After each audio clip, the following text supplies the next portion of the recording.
Video review. Smile at me again, gorgeous. Because I ain't never seen a smile as beautiful as yours. Where's the operator? I think you and me got a bad connection. The Godfather 2 is arguably one of the finest movies ever made, so it's unfortunate that the game of the same name doesn't even come close to doing it justice. Sure, you'll recognize some of the characters, and you get to experience a handful of pivotal movie moments from the perspective of a character who wasn't in them, but the similarities between this forgettable open-world action game and Coppola's masterpiece pretty much end there. Worse still, The Godfather 2 has clearly been released in an unfinished state, so you have to contend with all manner of bugs, incredibly stupid AI crew members, and inconsistent frame rates at the same time as rival families and the police. You should have seen it coming, Dominic. Much of your time in The Godfather 2 is spent attacking and defending businesses so that you can control them and demand protection money from their owners. The businesses include everything from bakeries that are fronts for strip joints to construction sites and packing plants, but taking control of them always plays out in the same way, so it doesn't take long for the action to feel repetitive. You show up at a business with between 1 and 3 crew alongside you, you find a way in, you kill the guys defending it, and then you find the owner and rough them up until they agree to hand the business over to you. There are other things you can do, like disconnect the power to prevent reinforcements from being called in, or have one of your guys crack any safes that you find, but there's really not much else to it. Businesses that you control earn you money, and if you control all of the businesses within a crime ring, you're rewarded with a perk for your crew, such as brass knuckles, bulletproof vests, or an armoured car.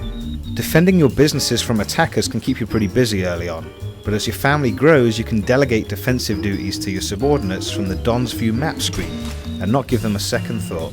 That's even less fun than chasing across town to fight in the same building that you fought in 5 times already. These shitheads you're working for ain't worth your life. Let me control the action here, got it? One of the biggest problems in The Godfather 2 is the crew that you're saddled with. You get to recruit a total of 7 soldiers for your family as you progress through the game, and they each specialize in different roles. Medics can heal you when you go down, safecrackers can pick locks, brawlers can kick down doors, and so on.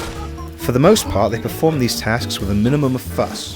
The problem is that anytime they're expected to walk from A to B, there's a good chance there's going to be some weirdness.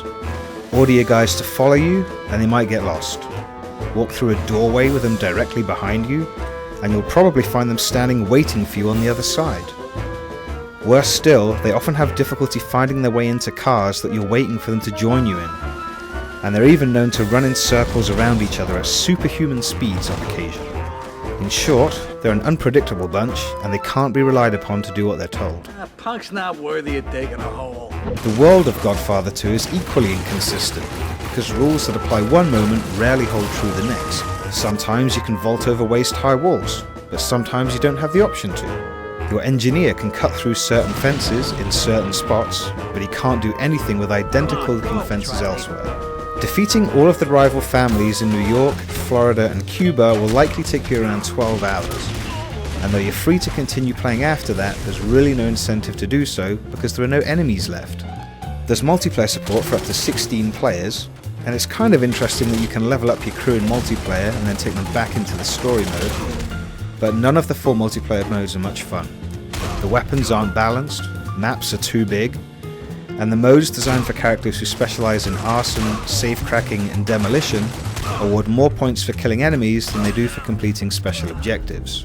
The option for one player to join multiplayer games as the Don and play as a disembodied camera floating over the battlefield, giving advice and perks to teammates, is interesting in theory, but in practice it's no fun to play as the Don whatsoever. The controls are unwieldy, you can only fly at a fixed altitude most of the time, and frankly it's just more fun to run around wearing a bulletproof vest than it is to be the guy targeting the dispenser and handing them out to your buddies.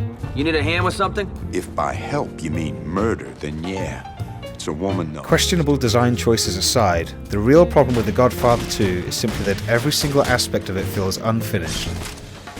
The bugs that we encountered are far too numerous to list here, and while many of them can easily be dismissed as somewhat amusing, there were plenty that interfered with our progress in missions, often by making them easier to complete than they should have been. The Godfather 2 has some interesting ideas and really should have been an offer that you wouldn't want to refuse, but as it stands, this is just an unfinished mess waiting to break your heart.